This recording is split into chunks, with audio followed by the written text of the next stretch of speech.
Bonjour, je suis Éric Bourgeois. Je suis le responsable du département cacao de Valter Mater SA à Genève, une société familiale active dans le café et le cacao depuis plus de 100 ans.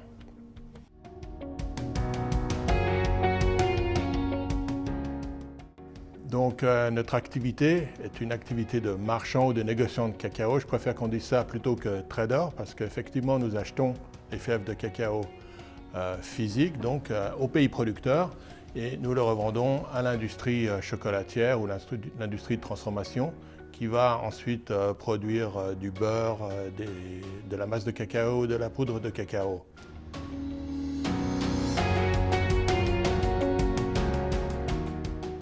Tout d'abord, nous sélectionnons les meilleures qualités dans les pays producteurs. Ensuite, nous nous occupons du transport du cacao.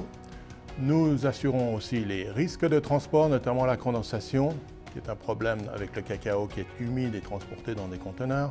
Nous gérons les fluctuations de prix. Nous mettons le cacao en entrepôt dans les pays consommateurs et nous soumettons des échantillons à nos clients qui ont la liberté d'accepter ou de refuser les lots, ce qui implique que nous ayons des lots de remplacement.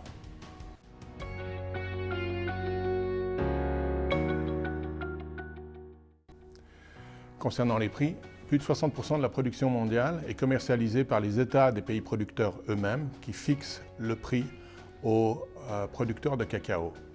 Le reste est négocié entre acheteurs et vendeurs sur la base du cours du marché international du cacao.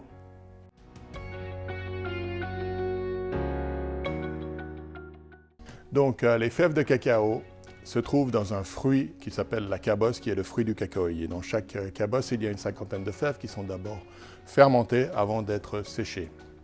Ensuite, il y a deux chemins pour ces fèves. Soit elles sont dans un premier temps torréfiées et ensuite broyées pour produire de la masse de cacao, en anglais cocoa liquor. Soit elles sont pressées pour en extraire la matière grasse, qu'on appelle le beurre de cacao. Le déchet qui reste après cette extraction du beurre de cacao s'appelle les tourteaux de cacao ou cocoa cake en anglais, que l'on broie ensuite pour en faire de la poudre de cacao.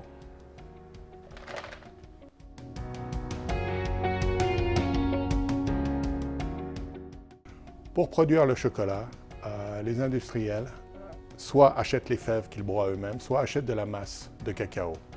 À cette masse de cacao est ajoutée la matière grasse, le beurre, pour augmenter son taux justement de matière grasse. Ensuite, le lait, le sucre et d'autres ingrédients.